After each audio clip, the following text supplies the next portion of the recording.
ஒரு காலத்தில் மிகவும் தொலைவில் மலைகளாலும் நதிகளாலும் சூழப்பட்ட ஒரு செழிப்பான பேரரசு இருந்தது. அந்த பேரரசை ஆட்சி செய்தவர் அரசர் விக்ரமன். அவர் ஒரு வீரராஜா மட்டுமல்ல, மக்களை தனது குடும்பமாக நேசித்து கருணையுள்ள அரசர். அவரது அரண்மனை பொற்கம்பங்கள், வெள்ளி விளக்குகள் மற்றும் மணி மண்டபங்களால் நிரம்பியிருந்தது. அந்த அரண்மனையின் இதயம் யார் தெரியுமா? அரசி அணிக்கின்ற காதலிசை.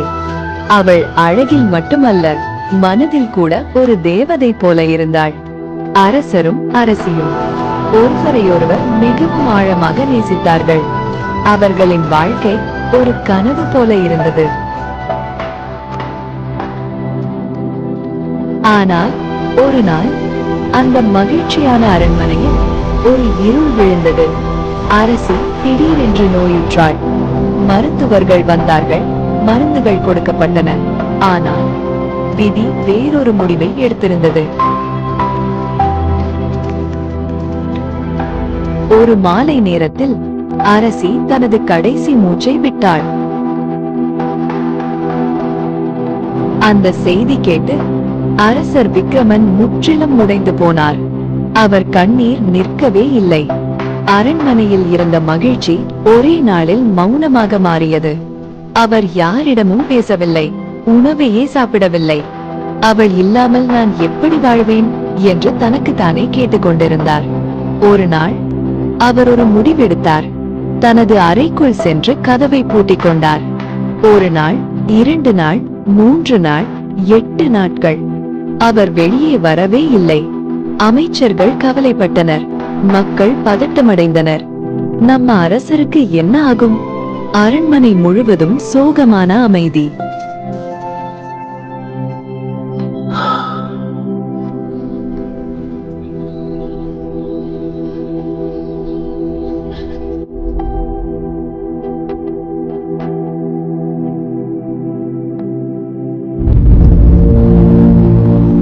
அந்த நேரத்தில் ஒரு நாள் காலை அரண்மனை வாசலில் ஒரு பெண் வந்தாள்.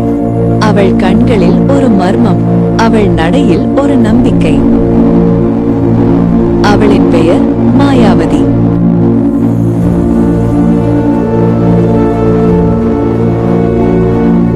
அவள் மெதுவாக காவலர்களிடம் சொன்னாள், நான் அரசரை பார்க்க வேண்டும். அவளின் வஞ்சக வார்த்தைகள் அவளை அரசரிடம் அழைத்து சென்றார்கள். அரசர் இன்னும் துயரத்தில் மூழ்கியபடி இருந்தார். மாயாவதி மெதுவாக அருகில் வந்து, அரசே, நான் உங்கள் வலியை புரிந்து கொள்கிறேன் என்றாள். அவர் முதலில் எதுவும் பேசவில்லை.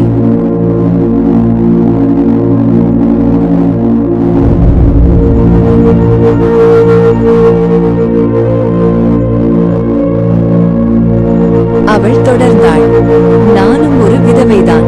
என் கணவரை இழந்த வலி என்னவென்று எனக்கு தெரியும். அந்த வார்த்தைகள் அரசரின் இதயத்தை மெதுவாக தொட ஆரம்பித்தது.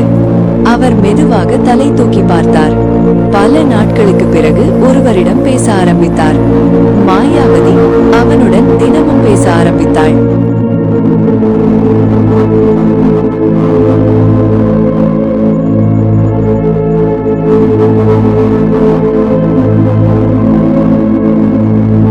ஆறுதல் கூறினாள், நம்பிக்கை கொடுத்தாள். நாட்கள் கடந்தன. அரசர் மீண்டும் சாப்பிட ஆரம்பித்தார். மக்களிடம் தோன்ற ஆரம்பித்தார். எல்லாரும் மகிழ்ந்தனர். ஆனால் யாருக்கும் தெரியவில்லை.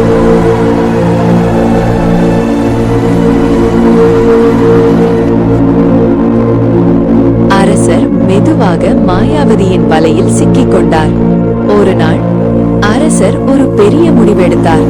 நான் மாயாவதியை மணக்கிறேன். அரண்மனை அதிர்ந்தது. ஆனால் யாராலும் எதிர்க்க முடியவில்லை. அந்த நாளிலிருந்து மாயாவதி அந்த நாட்டின் புதிய அரசியானாள். அந்த அரண்மனையில் இன்னொரு ஒளி இருந்தது. அரசர் விக்ரமனின் மகள் நிலா. அவள் காலை சூரியனைப் போல பிரகாசமானவள்.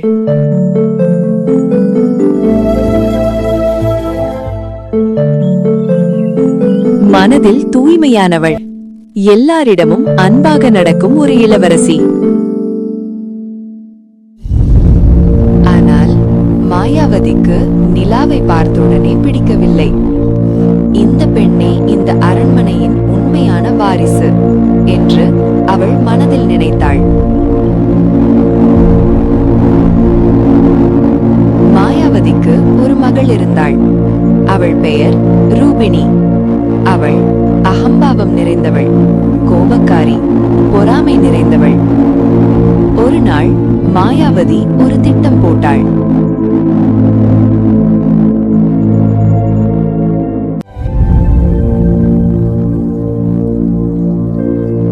நிலாவின் பட்டு ஆடைகளை மறைத்தாள்.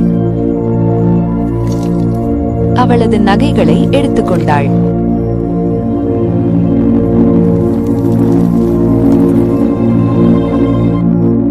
அதற்கு பதிலாக பழைய கந்தல் துணிகளை கொடுத்தாள். இனி நீ ஒரு வேலைக்காரி என்றாள். அழுகை மற்றும் அமைதி. நிலா எதுவும் பேசவில்லை. அவள் அமைதியாக அந்த துணிகளை அணிந்தாள்.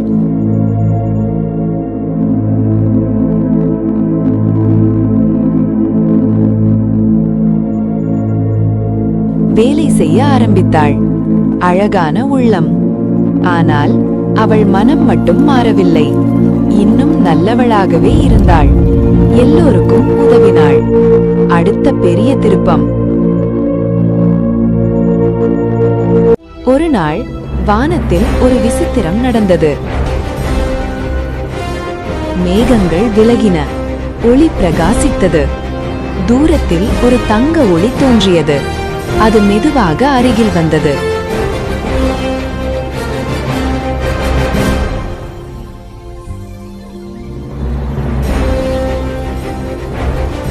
இறகைகள் கொண்ட பச்சை தவளைகள் இழுக்கும் ஒரு பிரம்மாண்டமான தங்க வண்டி.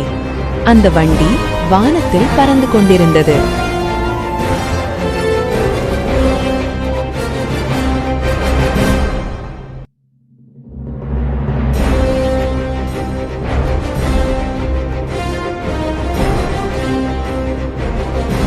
அதை பார்த்த மக்கள் அதிர்ச்சியில் உறைந்தனர்.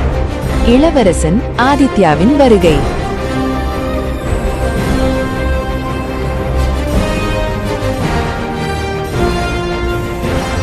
அந்த வண்டியிலிருந்து ஒரு இளவரசர் இறங்கினார். அவர் பெயர் ஆதித்யா.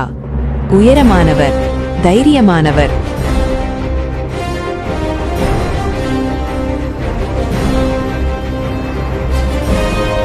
கண்களில் ஒரு ஞானம்.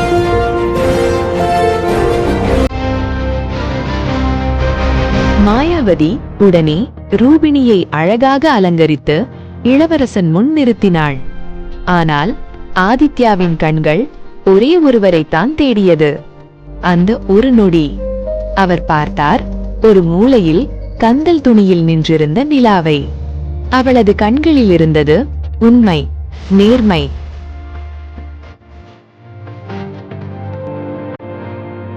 ஒரு அமைதியான ஒளி. அந்த ஒரு நொடியிலேயே இளவரசன் முடிவு செய்துவிட்டான். நான் மணப்பது அவளையே.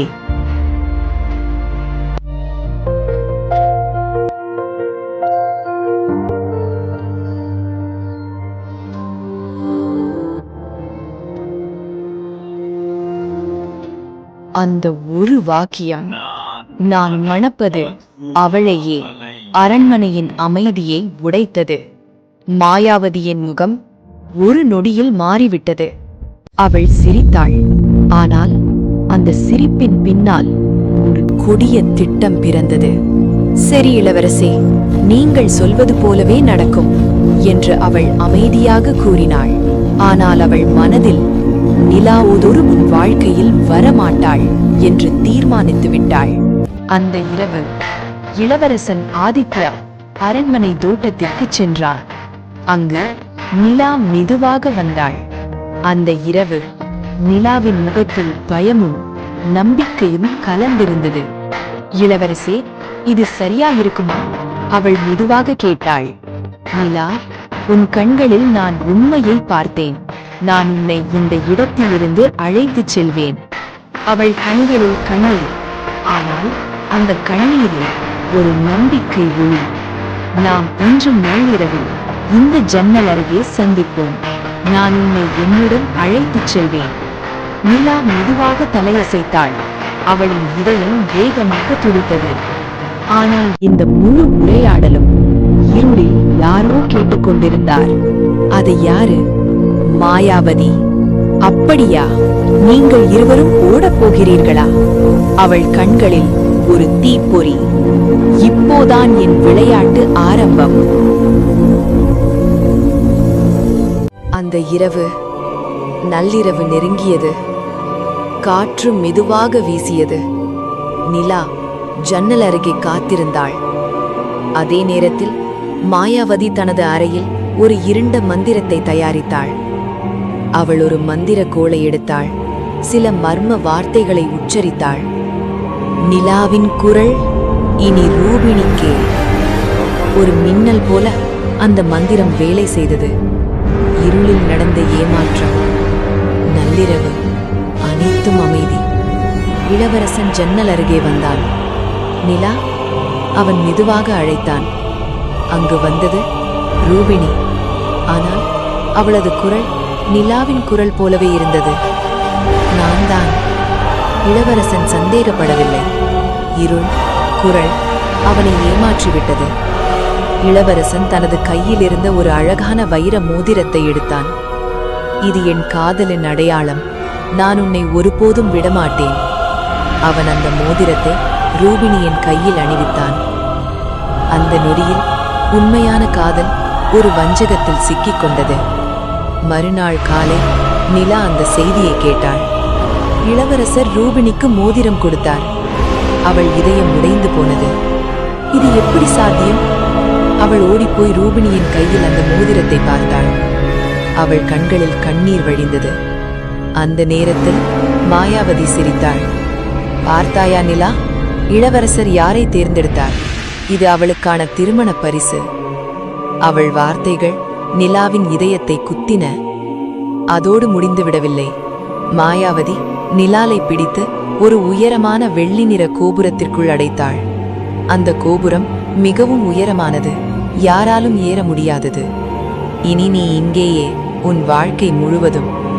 நிலா அந்த ஜன்னல் அருகே நின்று வானத்தை பார்த்தாள். இளவரசே, நீங்கள் என்னை ஏன் விட்டுச் சென்றீர்கள்? இன்னொரு பக்கம் இளவரசன் உண்மையை அறிந்தான். நான் ஏமாற்றப்பட்டு விட்டேன். அவன் கோபம் உச்சத்திற்கு போனது. நான் ரூபிணியை மணக்க மாட்டேன். அந்த வார்த்தை மாயாவதியை கோபத்தில் எரிய வைத்தது. அப்படியா? அவள் தனது மந்திர கோலை எடுத்தாள். ஒரு மின்னல் சத்தம். நிலாதான் வேண்டுமென்றால் நீ 7 ஆண்டுகள் ஒரு நீல பறவையாக அலைவாய். அந்த நொடியில் இளவரசன் ஒரு அழகான நீல பறவையாக மாறினான். அவன் தனது கைகளை பார்த்தான். அவை இறகைகளாக மாறிவிட்டன. இல்லை, அவன் வானத்தில் பறந்தான். சுதந்திரம் இருந்தது, ஆனால் அவன் மனம் சிறையில் இருந்தது. அந்த இரவு ஒரு நீல பறவை ஒரு கோபுர ஜன்னல் அருகே வந்து நின்றது. உள்ளே நிலா கண்ணீர் விட்டுக் கொண்டிருந்தாள். வெளியே அவன் மெதுவாக அழைத்தான். நிலா.